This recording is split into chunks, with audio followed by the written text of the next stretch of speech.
Hello students, toppers corner থেকে তোমাদের স্বাগত। তো আজকে 11-এ যে ফার্স্ট সেমিস্টার হচ্ছে তার সেকেন্ড সাজেস্টিভ ভিডিও হচ্ছে।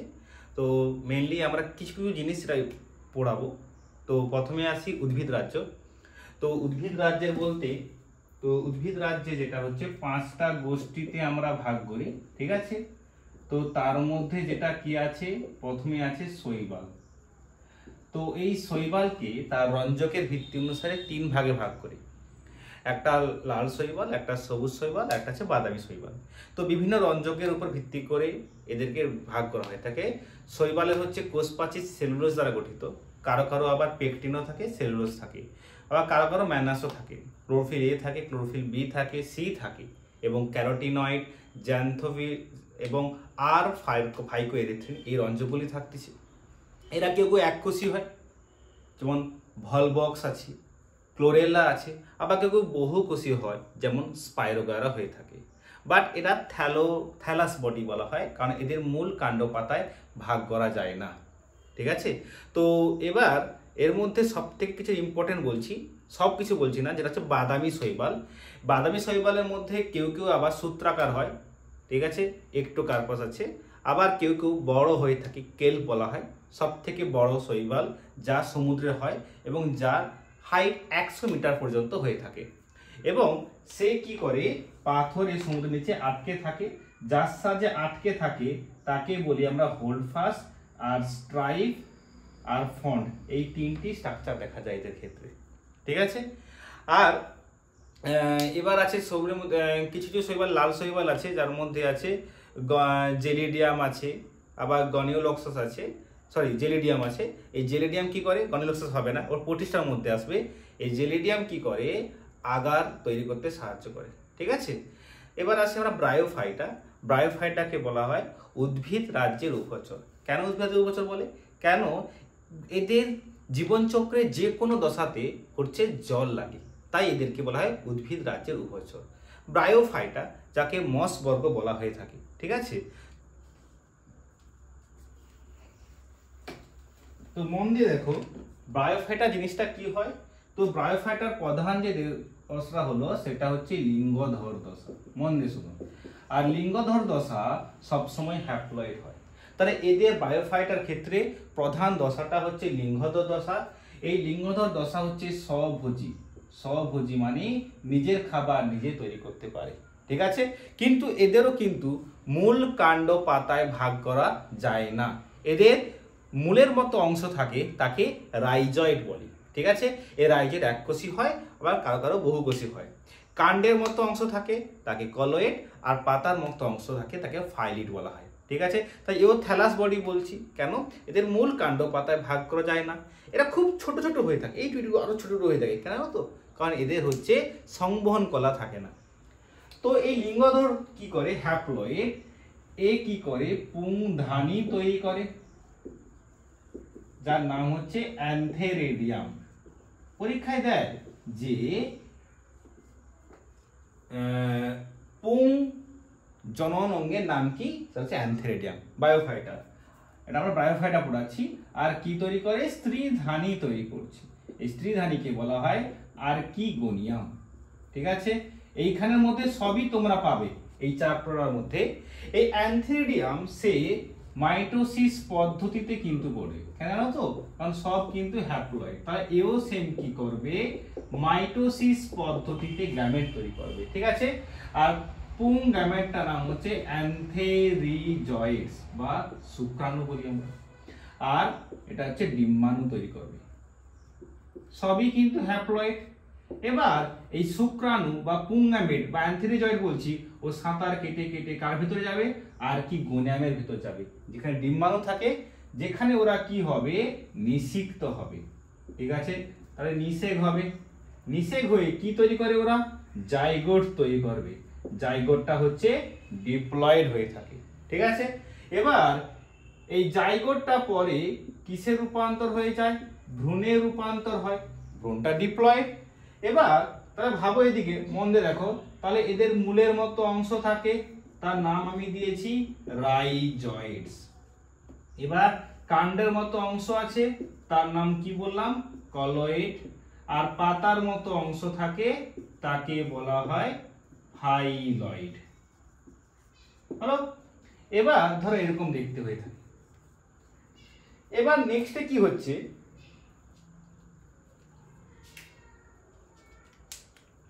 মন দিয়ে দেখো, এবার যে ভ্রূণ আছে সে ভ্রূণ কিসে রূপান্তর হয়? আরেকটা উদ্ভিদ দশাইদের যার নাম রেণুধর, সে কিন্তু ডিপ্লয়েড হয়। ঠিক আছে, তাহলে এদের দুটো দশা হয়, লিঙ্গধর রেণুধর দশা, বাট প্রধান উদ্ভিদ দশাটার নাম হচ্ছে কি? লিঙ্গধর দশা। ঠিক আছে, এই লিঙ্গধর দশা কিন্তু কার উপর নির্ভরশীল? রেণুধর দশাটা লিঙ্গধরের উপর নির্ভরশীল। অর্থাৎ এদের রেণুধর হচ্ছে পরভোজী, নিজের খাবার নিজে তৈরি করতে পারে না, তাই কার উপর জন্মানো? লিঙ্গধরের উপর জন্মালো। যার উপর থাকে সেটা হচ্ছে ফুট, আর এটাকে বলা হয় সিটা, আর এটা বলা হয় ক্যাপসুল। এবং ক্যাপসুল একটা আবরণ দ্বারা আবৃত থাকে, এবং আবরণ থাকে, সে আবরণকে বলা হয় ক্যালিপ্ট্রা। কি বলা হয়? ক্যালিপ্ট্রা। ঠিক আছে, তাই রেণুধর দশা কি করে? সে মিওসিস পদ্ধতিতে কোষ বিভাজিত করে সে রেণু তৈরি করলো। রেণুটা হচ্ছে হ্যাপ্লয়েড। পরে রেণুটা আস্তে আস্তে কিসে রূপান্তর হলো? আবার লিঙ্গধরে রূপান্তর হয়। এই রেণুটা কোথায় উৎপন্ন হচ্ছে? ক্যাপসুলে রূপান্তর হচ্ছে। আসলে তোমরা বুঝতে পারছো এটা কার দশা বললাম? এটা হচ্ছে মস বর্গ দশা। নেক্সট আমরা আসতেছি ফান বর্গ।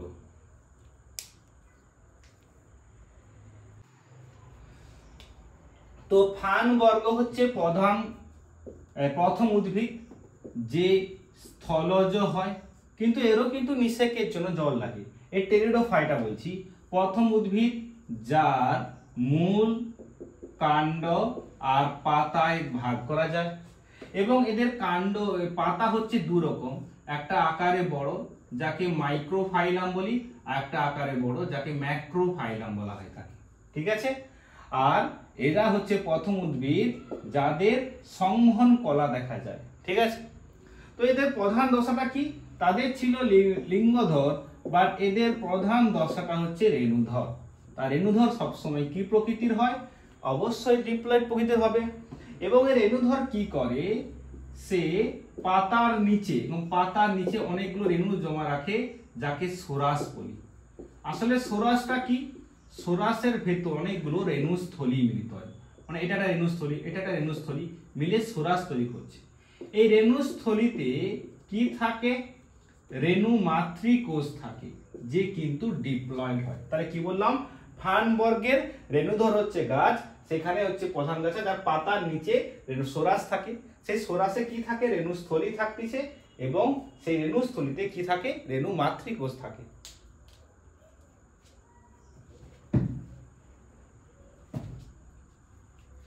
এবার এই রেণু মাতৃকোষ সে কি করে? মিওসিস কোষ বিভাজন করে। মন দিয়ে শুনবে, মিওসিস করে দু রকমের রেণু তৈরি করে, একটা আকারে বড় রেণু আর একটা আকারে ছোট রেণু। ঠিক আছে, সবই কিন্তু হ্যাপ্লয়েড। যদি মিওসিস করছে, যেটা ছোট রেণু হচ্ছে সেটা পুং রেণু বলবো, অর্থাৎ যার নাম দেবো কি স্পোর? মাইক্রোস্পোর। মন দিয়ে শোনো। আর যেটা বড় রেণু সেটা স্ত্রী রেণু হবে, অর্থাৎ সেটা হচ্ছে মেগাস্পোর। বোঝা গেছে? এবার যে মাইক্রোস্পোর সে পরে প্রোটোনিমাতে রূপান্তর হয়, ঠিক মেগাস্পোর হচ্ছে প্রোটোনিমাতে রূপান্তর হয়। একটা দশা, কি দশা? এদের সবার দুটো দশা হয়, একটা রেণুধর একটা লিঙ্গধর। তো লিঙ্গধরের আগে দশা আছে প্রোটোনিমা। তা যে মেগাস্পোর সে প্রোটোনিমা হয়ে কি তৈরি করে? স্ত্রী লিঙ্গধরে রূপান্তর হয়, আর প্রোটোনিমা হচ্ছে পুং লিঙ্গধরে রূপান্তর হয়। আর এরা কিন্তু সবাই কি হয়? হ্যাপ্লয়েড হয়। ঠিক আছে, এবার পুং লিঙ্গধর যে সে কি তৈরি করে? সে হচ্ছে মাইটোসিস পদ্ধতিতে কি করে? তাহলে অ্যান্থেরেডিয়াম তৈরি করে, আর ফিমেলটা কি তৈরি করে? আর কি গনিয়াম তৈরি করে। এবং এই অ্যান্থেরেডিয়াম কি তৈরি করে? সে দেখো, এই অ্যান্থেরিয়াম সে পুং গ্যামেট তৈরি করছে, আর কি গনিয়াম স্ত্রী গ্যামেট, দুজনে নিষিক্ত হলো, হলে কি তৈরি করলো জাইগোট, জাইগোটটা পরে ভ্রূণ, সবই কিন্তু ডিপ্লয়েড, এবং ভ্রূণটা পরে কিসে রূপান্তর হয় প্রোথ্যালাসে রূপান্তর হয়, এবং প্রোথ্যালাসটা পরে কিন্তু রেণুধরে রূপান্তর হয়। স্ক্রিনশট নিয়ে নাও, এইটার মধ্যে কিন্তু ফানবার্গের যত প্রশ্ন থাকবে এর মধ্যেই থাকতে পারে, ঠিক আছে। এবং এই ফানবার্গের তাহলে পাতাটাও দেখতে হবে, ঠিক আছে। নেক্সটে আসো ব্যক্তবীজি। গুপ্তবীজি কিন্তু তোমাদের সিলেবাসে নেই, তো ব্যক্তবীজি সেম হবে একটা, শুধু এখানে স্বরাজ থাকবে না, ওদের রেণুস্থলী থাকবে, ওদেরও প্রধান দশা রেণুধর। তফাৎটা কি মন দিয়ে শোনো, আমার হাত যদি লিঙ্গধর বা রেণুধর হয়, যদি আমরা মসবর্গ ফানবর্গে রাশি, ওদের এরকম হয়ে থাকে, অর্থাৎ কি ওদের ক্ষেত্রে রেণুধর লিঙ্গধর দুটো কিন্তু আলাদা আলাদা, আমরা ইজিলি বলতে পারি কোনটা রেণুধর কোনটা লিঙ্গধর, বাট ব্যক্তবীজি গুপ্তবীজির ক্ষেত্রে ওদের কিন্তু আলাদা করা যায় না। আমরা যে গাছগুলো দেখছি, অর্থাৎ যত ব্যক্তবীজি গাছ বা গাছ, বা তোমাদের সামনে তো গুপ্তবীজি গাছ দেখতে পাচ্ছ না, সবগুলি কিন্তু রেণুধর গাছ, যার ফুলের ভেতর কি রাখে লিঙ্গধরকে লুকিয়ে রাখে। তাই তারা রেণু মাতৃকোষ তৈরি করে। সে রেণু মাতৃকোষ দুরকম হয়, একটা মাইক্রোস্পোর আর একটা হচ্ছে মেগাস্পোর। এবার কি হয়, পরে সে পুংলিঙ্গধর আর স্ত্রীলিঙ্গধর রূপান্তর করে, এবং যেটা পরে অ্যান্থেরিডিয়াম হবে না, এখানে কি করবে স্ত্রীকোণ তৈরি করবে, এরকম স্ত্রীকোণ, আর এখানেও তৈরি করবে পুরুষ কোণ, পরে স্ত্রীকোণ পুরুষ কোণ পুংগ্যামেট তৈরি করবে, জাইগোট হয়ে হবে, ঠিক আছে। এটা কার, এটা ব্যক্তবীজের ক্ষেত্রে হয়। এদের নতুন ক্যারেক্টার কি, এই ব্যক্তবীজের ক্ষেত্রে মূল কাণ্ড পাতায় ভাগ্য যায় তো, বাট এদের মূলটা হচ্ছে সব সময় প্রধান মূল হয়। পাতা কারো একক পত্র হয়, যেমন সাইকাসের কাছে এদের কিন্তু যৌগিক পত্র দেখা যায়, কিন্তু পাইনাসের একক পত্র। পাইনাসের ক্ষেত্রে কি হয় শাখা প্রশাখা দেখা যায়, কিন্তু সাইকাসের ক্ষেত্রে শাখা প্রশাখা দেখা যায় না। আবার এরা কেউ কেউ যেমন সাইকাস গাছ পুরুষ আলাদা স্ত্রী আলাদা, অর্থাৎ এক লিঙ্গ, বাট পাইন গাছ কিন্তু উভলিঙ্গ হয়। এদের সব থেকে ইন্টারেস্টিং যে এদের প্রকৃত ফল গঠিত হয়, ফলই নেই এর, কারণ ডিম্বাশয় নেই, তাই এদের বীজটা নগ্ন প্রকৃতির।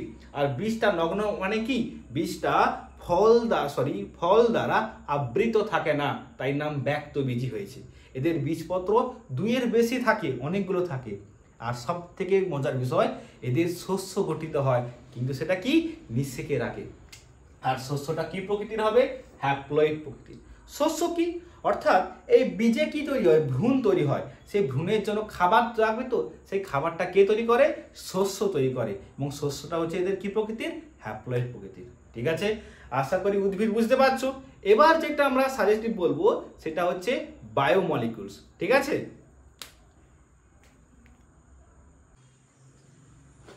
দেখো এবার যেটা করাচ্ছি সেটা হচ্ছে বায়োমলিকুলস। বায়োমলিকুলস অর্থাৎ জৈব অনুসন্ধান, ঠিক আছে। তো জৈব অনুসন্ধানের মধ্যে জাস্ট একবারে বেশি ডিসকাস করছি না, যতটা জানা যায় ততটা শিখবো। তো এর মধ্যে সবথেকে ইম্পর্টেন্ট পোরশনটা হচ্ছে নিউক্লিক অ্যাসিড। তো এখানে আগে জানতে হবে নিউক্লিওসাইড কাকে বলে। নিউক্লিওসাইড হচ্ছে পেন্টোজ শর্করা, মানে পেন্টোজ শর্করা।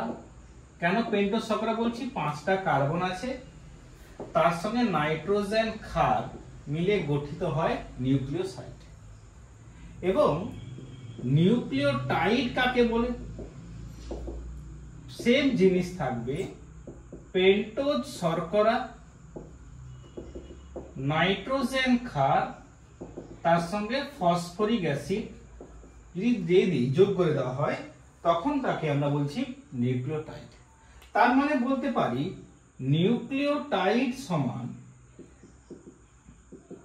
নিউক্লিওসাইড প্লাস ফসফরিক অ্যাসিড, ঠিক আছে। দেখো আমি কিন্তু এখানে যেমন অনেক ডিসকাস করে বলা যেত, যেহেতু টাইম নেই তো অত ডিসকাসে যাচ্ছে না, যেটা আমার ক্লাস 12-এ এই জিনিসটা আবার আছে, তখন আমরা বেশি করে বর্ণনা করব। এবার এই যে নিউক্লিওটাইড তারা কিন্তু যুক্ত হয়ে এস্টার বন্ড দ্বারা পলিনিউক্লিওটাইড তৈরি করে, যেটা পরে নিউক্লিক অ্যাসিড তৈরি করতেছে। আর এই নিউক্লিক অ্যাসিড দুটো হয়, একটা ডিএনএ আর একটা হচ্ছে আরএনএ, মানে ডিঅক্সি রাইবো নিউক্লিক অ্যাসিড আর আরএনএ হচ্ছে রাইবো নিউক্লিক অ্যাসিড। ঠিক আছে, কিন্তু কখনো নিউক্লিওসাইড কিন্তু নিউক্লিওটাইড করতে পারবে না। কেন? কারণ এই নাইট্রোজেন ক্ষার আর ফসফরিক অ্যাসিড এরা মিলে কিন্তু ব্যাকবোন তৈরি করতে পারে, কিন্তু ওখানে ফসফরিক অ্যাসিড নেই, তাই ব্যাকবোন তৈরি করে না। তো পেন্টোজ শর্করা কটা? পেন্টোজ শর্করা হচ্ছে দুটো, একটা রাইবোজ যেটা কার থাকে, আয়রন এর ক্ষেত্রে থাকে, আর একটা হচ্ছে ডিঅক্সি রাইবোজ যেটা কার থাকে, ডিএনএ থাকে। তফাৎটা কি? এর 2 নম্বর কার্বন পজিশনে OH থাকে আর ডিঅক্সি 2 নম্বর কার্বন পজিশনে অক্সিজেন থাকে না। ঠিক আছে, এটাই হচ্ছে পার্থক্য, না হলে সব কিন্তু সেম হয়। এবার নেক্সট দেখো,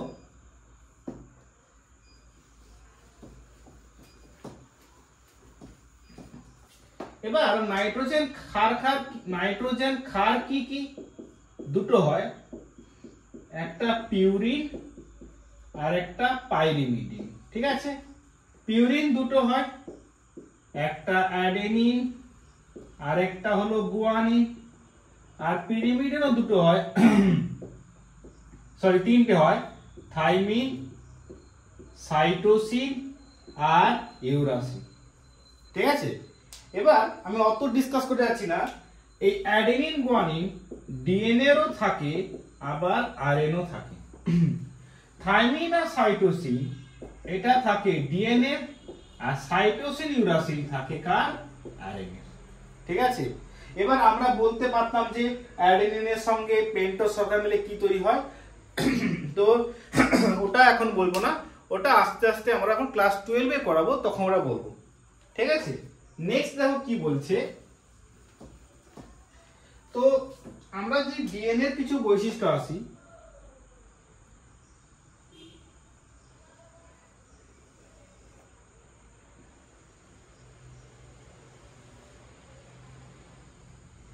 five prime 3 prime, 5 prime 3 prime. দেখো ডিএনএ এর একটা তন্তু যদি 5 প্রাইম হয়, তার অপর তন্তুটা 3 প্রাইম। ঠিক দুটো তন্তু হয়, কারণ দেখো এরকম হচ্ছে কেন?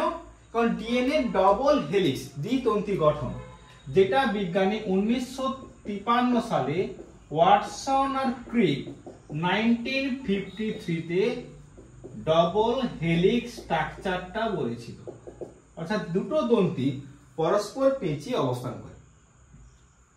একটা তন্ত্রীর সম্পূর্ণ পাকের দৈর্ঘ্য 34 অ্যাংস্ট্রম বা 3.4 ন্যানোমিটার, যেখানে একটা সম্পূর্ণ পাক করতে কটি নিউক্লিওটাইড লাগছে? 10টি নিউক্লিওটাইড লাগছে। অর্থাৎ ধরো এরকম, তাহলে দুটো নিউক্লিওটাইডের মধ্যে দূরত্ব কত হবে? 34/10 মানে 3.4 অ্যাংস্ট্রম বা 0.34 ন্যানোমিটার। আর দুটি তন্ত্রীর মধ্যে দূরত্ব সব সময় 20 অ্যাংস্ট্রম হতে হবে। অ্যাডেনিন আর গুয়ানিন দুটো থাকে, পিউরিন আর থাইমিন, সাইটোসিন, পিরিমিডিন থাকে। অ্যাডেনিন থাইমিনের সঙ্গে দুটি বন্ড আর গুয়ানিন সাইটোসিনের সঙ্গে 3টি হাইড্রোজেন বন্ধনে থাকে। ঠিক আছে, জাস্ট তাড়াতাড়ি বলছি। ডিএনএ কে দেখার জন্য ইউভি রশ্মি লাগে, যার লাইট লেন্থ হতে হবে 2600 অ্যাংস্ট্রম, এবং একটা রঞ্জক লাগে, সেই রঞ্জকটার নাম হচ্ছে ইথিডিয়াম ব্রোমাইড, যেটা উজ্জ্বল কমলা রঙের হয়ে থাকে। ঠিক আছে, এটা হলো ডিএনএ। নেক্সট দেখো কি বলছে, আরএনএ তে আসি।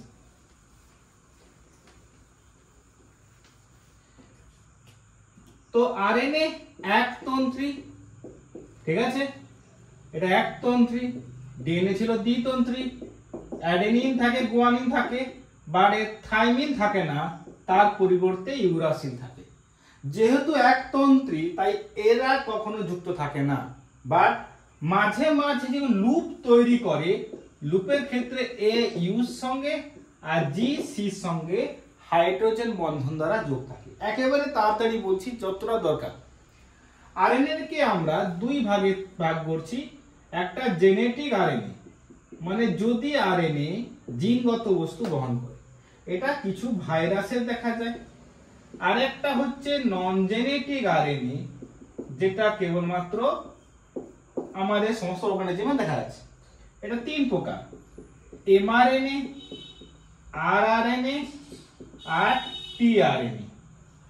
এমআরএনএ হচ্ছে মেসেঞ্জার আরএনএ, আরআরএনএ যে পরে রাইবোজোমাল আরএনএ অর্থাৎ রাইবোজোম ফরমেশন করে, আর টিআরএনএ হচ্ছে ট্রান্সফার আরএনএ। ঠিক আছে, তো আমরা এখানে দুটো আরএনএ এর গঠন করছি। তো কি বলছে, এটা হচ্ছে এমআরএনএ, তার একটা তন্ত্রী 5 প্রাইম, অপরটা 3 প্রাইম হচ্ছে। মাথার পাশে অঞ্চল থাকে যাকে ক্যাব অঞ্চল বলি। তারপরে আছে নন কোডিং রিজিয়ন 1, মানে এই পার্টটা কোডিং তৈরি করে না। কিসের কোডিং তৈরি করে না? প্রোটিন তৈরিতে কোড দেয়। আমরা পরে শিখবো যে ডিএনএ থেকে রেপ্লিকেশন করে ডিএনএ হয়, হ্যাঁ কি না? আবার সেই ডিএনএ কি করে? আরএনএ তে রূপান্তর করে, যেই প্রসেসটাকে বলি ট্রান্সক্রিপশন। আর আরএনএটা পরে প্রোটিনে রূপান্তর হয়, যাকে বলি ট্রান্সলেশন। এই ঘটনাটাকে বলা হয় সেন্ট্রাল ডগমা, যেটা ক্লাস 12 এ আমরা আবার বলছি ভালো করে শিখবো। এখন যেহেতু টাইম নেই তাই যতটা তাড়াতাড়ি করছি আমি চেষ্টা করছি। এরপরে সূচনা কোডন থাকে, যেটা প্রোটিন তৈরিতে কোড দেয়, সেটা সবসময় কনস্ট্যান্ট AUG, মনে রাখবে। এটাকে আমরা বলছি সূচনা কোডন। তারপরটা কোডিং রিজিয়ন, এইখানটা প্রোটিন কোডিং শুরু হয় আর এখানে প্রোটিন তৈরি হতে থাকে। বাট তারপরটা হচ্ছে প্রোটিনটা তৈরিটা বন্ধ হয়ে যায় বলে একে আমরা সমাপ্তি অঞ্চল বলি। সেটা কি কি হতে পারে?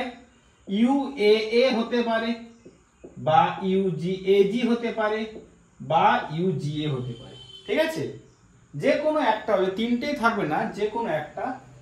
তারপরটা নন কোডিং রিজিয়ন 2, কারণ এখানে প্রোটিন কোডিং বন্ধ হয়ে যায়। অনেকগুলো এ থাকে বলে তারপরে, তাই প্রান্তকে বলে পলি এ। আশা করি বুঝতে পারছো।